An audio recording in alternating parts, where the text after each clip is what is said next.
One ഇന്ന് നമുക്ക് P S C bulletin November 15 P S C ബുള്ളറ്റിനിലെ എൻറിച്ച് യുവർ ജി കെ എന്നുള്ള portion നോക്കാം.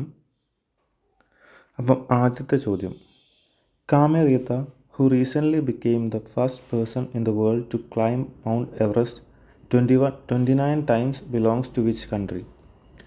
അപ്പം കാമെ റീത്ത ഈ അടുത്ത് എവറസ്റ്റ് 29 തവണ കീഴടക്കി.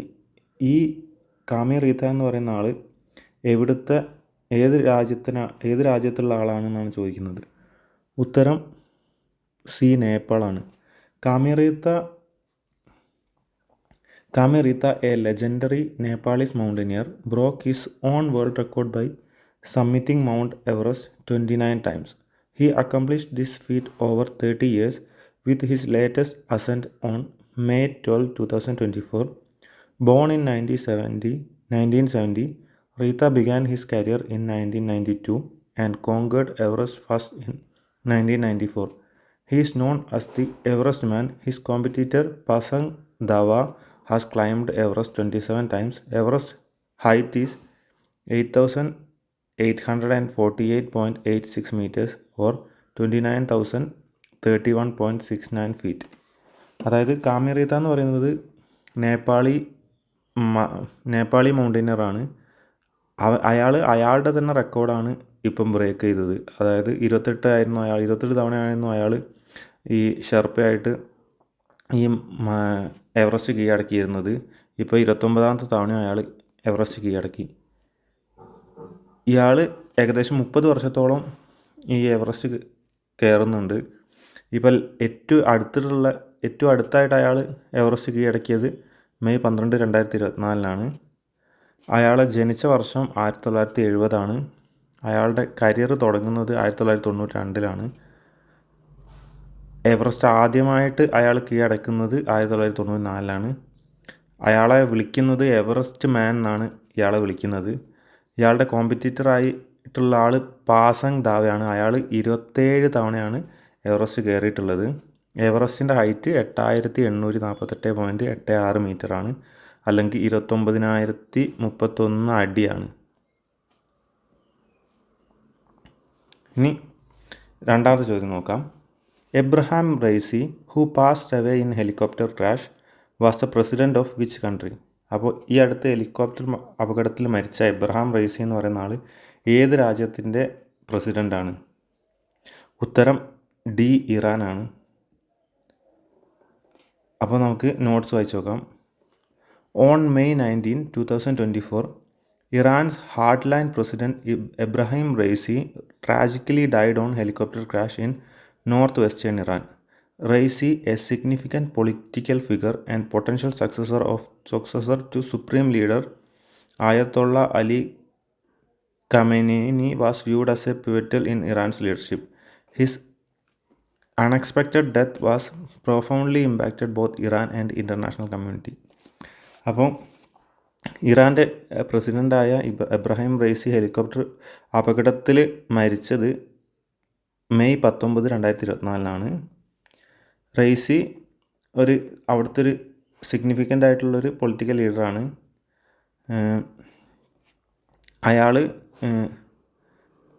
അയാൾ സുപ്രീം ലീഡറായിട്ടുള്ള ആയത്തുള്ള അലി ഖമീനിയുടെ പിൻഗാമിയായിട്ട് വരേണ്ട ആളായിരുന്നു.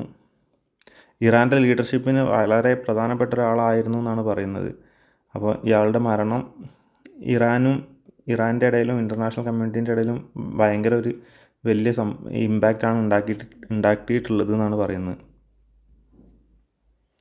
Rajaji Raghav biosphere reserve designated as India's first private biosphere is located in which state? അതായത് ഇന്ത്യയുടെ ആദ്യത്തെ സ്വകാര്യ ബയോസ്ഫിയർ ആയിട്ട് പ്രഖ്യാപിച്ചിട്ടുള്ള രാജാജി രാഘവ് ബയോസ്ഫിയർ റിസർവ് ഏത് സംസ്ഥാനത്താണ് സ്ഥിതി ചെയ്യുന്നത് എന്നാണ് ചോദിച്ചിരിക്കുന്നത്. അപ്പോൾ ഉത്തരം ഉത്തരാഖണ്ഡാണ്. അപ്പം ഏതാണ് ഇന്ത്യയുടെ ആദ്യത്തെ സ്വകാര്യ biosphere, India's first private biosphere എന്ന് പറയുന്നത്? രാജാജി രാഘവ് ബയോസ്ഫിയർ ആണ് കേട്ടോ. അപ്പോൾ നമുക്ക് നോട്ട് വായിച്ച് നോക്കാം. ദ രാജാജി രാഗതി biosphere RRB within Uttarakhand's Rajaji National Park spans 35 acres, focusing on rare and endangered native trees. Founded by environmentalists Jay Dar Gupta and Vijay Dasmana, it's India's first biosphere within a tiger reserve. It restores barren land by removing non-native eucalyptus trees and employs water retention technique. The initiative fights threats such as poaching and mining, aiming to protect and revive national ecosystem. അപ്പം ഈ രാജാജി രാഗതി biosphere എന്ന് പറയുന്ന biosphere എന്ന് പറയുന്നത് ഉത്തരാഖണ്ഡിലെ Rajaji national park ഏകദേശം 35 ഏക്കറോളമുള്ള Rajaji national പാർക്കിൻ്റെ ഉള്ളിലാണ് ഈ രാജാജി രാഗതി ബയോസ്ഫിയർ വരുന്നത്. ഉത്തരാഖണ്ഡിലുള്ള രാജാജി നാഷണൽ പാർക്കിൻ്റെ ഉള്ളിലായിട്ടാണ് ഈ രാജാജി രാഗതി ബയോസ്ഫിയർ വരുന്നത്.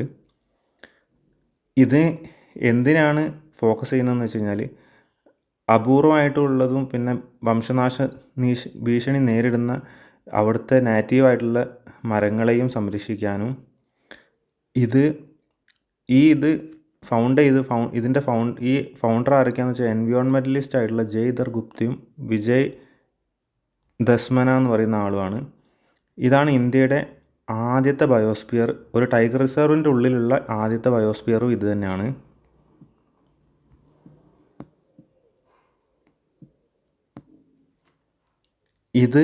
ഈ ബയോസ്ഫിയർ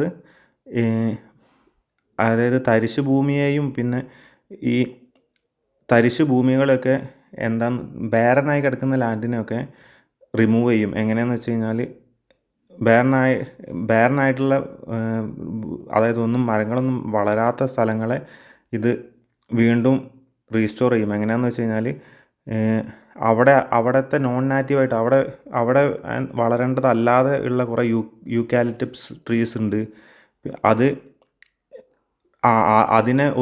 അതിനെ റിമൂവ് ചെയ്യുകയും പിന്നെ അതിൻ്റെ കൂടെ തന്നെ വെള്ളം നിലനിർത്തുന്ന വാട്ടർ റിട്ടൻഷൻ ടെക്നിക്കുകളൊക്കെ ഉപയോഗിച്ചിട്ട് അതായത് തരിശായി കിടക്കുന്ന ലാൻഡിനെയൊക്കെ റിസ്റ്റോർ ചെയ്യും. ഈ ഇനീഷ്യേറ്റീവ് എന്തിനൊക്കെയാണെന്ന് വെച്ചാൽ പോച്ചിങ്, മൈനിങ്, പിന്നെ അവിടുത്തെ നാറ്റീവായിട്ടുള്ള അവിടെ വളരുന്ന മരങ്ങളും ചെടികളൊക്കെ അതിനൊക്കെ സംരക്ഷിക്കുക, പിന്നെ അവിടുന്ന് പോച്ചിങ്ങും ഖനനവും അങ്ങനെയുള്ള സംഭവങ്ങളൊക്കെ എതിരെ പോരാടുക എന്നുള്ളതൊക്കെയാണ് ഇതിൻ്റെ ഉദ്ദേശം.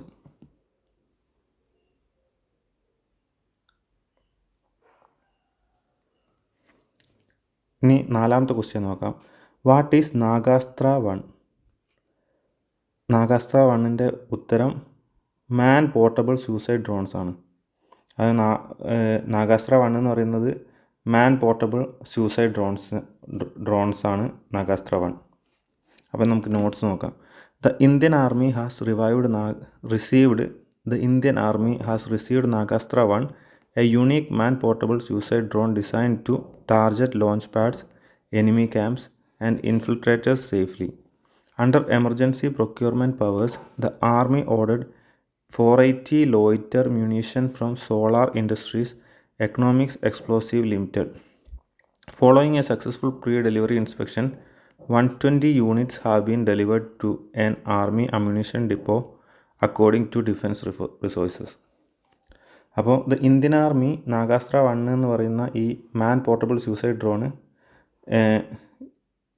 എന്തിനെതിരെ, അതായത് ലോഞ്ച് പാഡ്സിനെതിരെയും പിന്നെ എനിമി ക്യാമ്പ്സിനെയും കടന്ന് ഈ രാജ്യത്ത് നുഴഞ്ഞു കയറ്റക്കാരെയും ഒക്കെ നേരിടാൻ വേണ്ടിയിട്ടുള്ള നേടിയിട്ടുള്ളത് emergency procurement powers. The army ordered 480 loiter munition from solar industries explosive limited. അതായത് EEL എന്ന് പറയുന്ന solar industries economics explosive limited എന്നാണ് ഈ emergency procurement. Following successful pre delivery instruction 120 units have been delivered to army ammunition depot according to defence sources.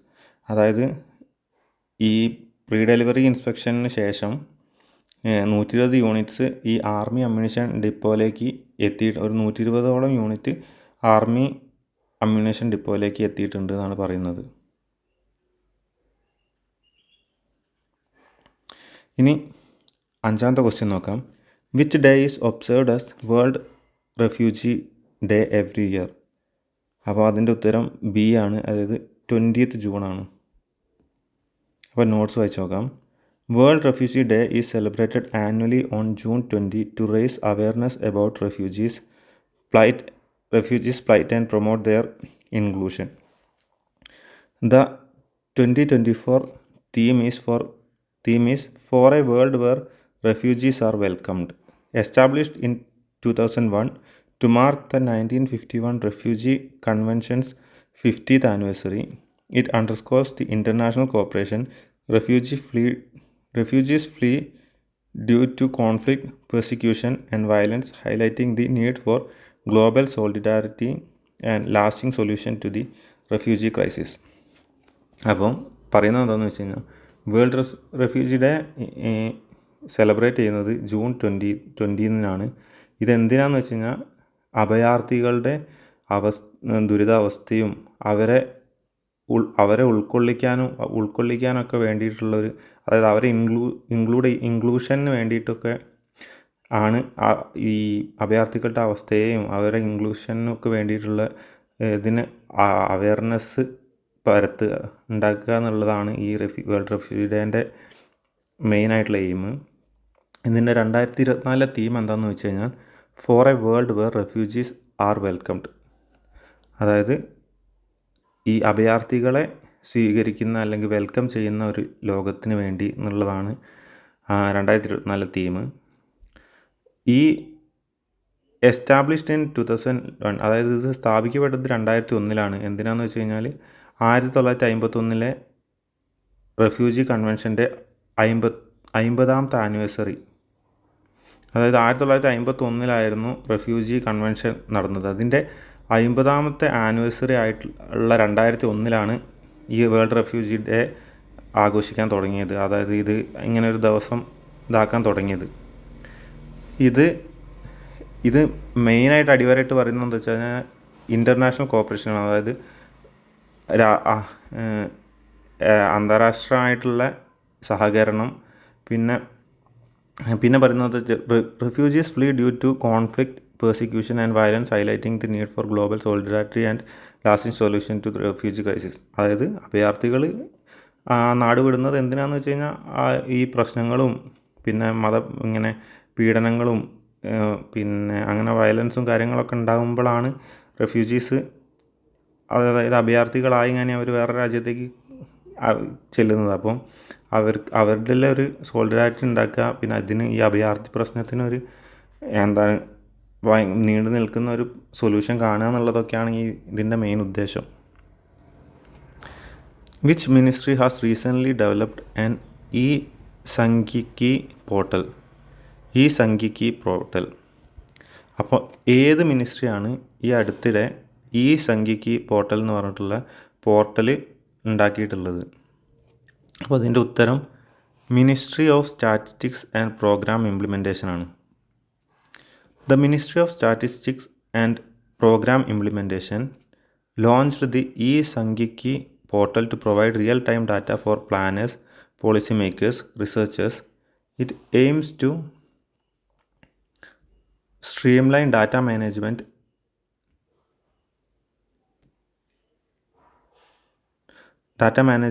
sharing, offering access to key datasets like national accounts, statistics, and consumer price index.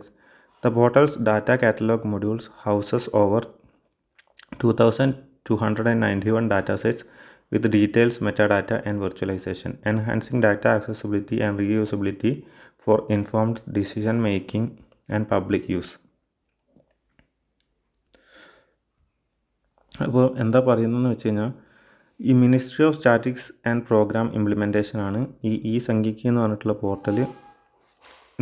Portal develop ചെയ്തിട്ടുള്ളത്, അല്ലെങ്കിൽ ഇത് launch ചെയ്തിട്ടുള്ളത്. ഇതെന്തിനാന്ന് വെച്ച് കഴിഞ്ഞാൽ ഒരു real time data, അതായത് ഈ പ്ലാനേഴ്സിനൊക്കെ ഒരു റിയൽ ടൈം ആയിട്ടുള്ള ഡാറ്റ നൽകാനും പിന്നെ പോളിസി മേക്കേഴ്സിനും റിസർച്ചേഴ്സിനൊക്കെ ഈ ഒരു റിയൽ ടൈം ഡാറ്റ കിട്ടാനും, പിന്നെ it aims to streamline data management, sharing, offering access to key datasets like national account statistics and consumer price index. അതായത് നാഷണൽ അക്കൗണ്ട് സ്റ്റാറ്റിസ്റ്റിക്സും കൺസ്യൂമർ പ്രൈസ് ഇൻഡെക്സ് പോലുള്ള ഡാറ്റകളൊക്കെ ലഭിക്കുക എന്നുള്ളതും. പിന്നെ the portals data catalogue modules houses over 2291 data set with detailed metadata visualization, enhancing data accessibility.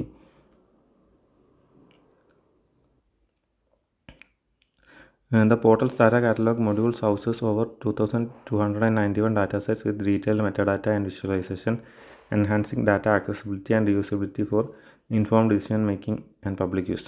അതായത് പോർട്ടലിൻ്റെ data catalogue ഏകദേശം 2291 data സെറ്റ്സും അതിലുണ്ട്. അതിൽ ഡീറ്റെയിൽഡ് ആയിട്ടുള്ള മെറ്റാഡാറ്റയും അതിൻ്റെ വിഷ്വലൈസേഷനും പിന്നെ ഡാറ്റ ആക്സസിബിലിറ്റി അത് ഡാറ്റ ലഭിക്കാനുള്ള അതിൻ്റെ ആക്സസിബിലിറ്റിയും അതിനെ റീയൂസ് ചെയ്യാനുള്ളതൊക്കെ ചെയ്യാനും അത് പബ്ലിക് യൂസിന് കിട്ടാനൊക്കെ വേണ്ടിയിട്ടുള്ളതാണ് ഈ സംഖ്യയ്ക്ക് എന്ന് പറഞ്ഞിട്ടുള്ള പോർട്ടൽ എന്നാണ് പറയുന്നത്. ഇനി അടുത്ത 7ാമത്തെ ക്വസ്റ്റ്യൻ നോക്കാം. Sujatha സൗനിക് became the first female chief secretary of which state? അപ്പോൾ ഈ സുജാത സൗനിക് എന്ന് പറയുന്ന വ്യക്തി ഏത് സംസ്ഥാനത്തിൻ്റെയാണ് ആദ്യത്തെ ഫീമെയിൽ ചീഫ് സെക്രട്ടറി ആയത്? ആദ്യത്തെ വനിതാ ചീഫ് സെക്രട്ടറി. അപ്പോൾ ഏത് സംസ്ഥാനത്തിൻ്റെയാണെന്ന് നോക്കാം. മഹാരാഷ്ട്രേൻ്റെയാണ്. അപ്പോൾ മഹാരാഷ്ട്രേൻ്റെ ആദ്യത്തെ ഫീമെയിൽ ചീഫ് സെക്രട്ടറി ആരാണ്? സുജാത സൗനിക് ആണ്. Senior IAS officer Sujata Savnik became Maharashtra's first female chief secretary, the 45th since the first state's formation in 1960. She succeeds Nitin Kariyar, who retired. Savnik will serve a 1-year tenure until June 2025. Her appointments by Chief Minister Eknath Shinde and Deputy Chief Minister Devendra Fadnavis was unanimous. The transition ceremony took place at Mantralaya, the state secretariat in Mumbai. അപ്പം ഈ senior IAS ഓഫീസറായിട്ടുള്ള Sujatha സൗനിക്കാണ് മഹാരാഷ്ട്രയുടെ ആദ്യത്തെ വനിതാ chief secretary ആയിട്ടുള്ളത്. 1960 മഹാരാഷ്ട്ര സംസ്ഥാനം നിലവിൽ വന്നതിന് ശേഷമുള്ള 45ാമത്തെ chief സെക്രട്ടറിയാണ്. ഇത് ആരുടെ പിൻഗാമിയായിട്ടാണ് വരുന്നതെന്ന് വെച്ച് കഴിഞ്ഞാൽ നിതിൻ കരിയർ എന്ന് പറയുന്ന ആൾ, അയാൾ റിട്ടയർ ചെയ്തു. അയാളുടെ പിൻഗാമിയായിട്ടാണ് ഈ സുജാത സൗനിക് വരുന്നത്. സൗനിക്കിന് 1 വർഷത്തെ ടെന്യൂറാണുള്ളത്. ജൂൺ 2025 വരെയാണ് സുജാത സൗനിക്കിൻ്റെ ടെന്യൂർ ഉള്ളത്. അവരുടെ അപ്പോയിൻമെൻറ്റ് മഹാരാഷ്ട്രയുടെ ചീഫ് മിനിസ്റ്റർ ഏക്നാഥ് ഷിൻഡെയും ഡെപ്യൂട്ടി ചീഫ് മിനിസ്റ്ററായിട്ടുള്ള ദേവേന്ദ്ര ഫഡ്നാവിസും ആയിട്ട് ഏക കണ്ടീനാണ്, അല്ലെങ്കിൽ യുനാനിമസ് ആയിട്ടാണ് അവർ ഈ അപ്പോയിൻമെൻറ്റ് നടത്തിയത്.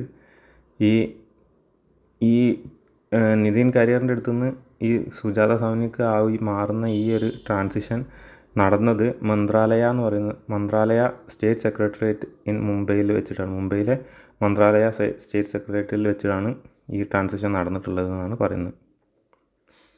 പിന്നെ അടുത്ത ക്വസ്റ്റ്യൻ നോക്കാം. Saras crane is the official bird of which state?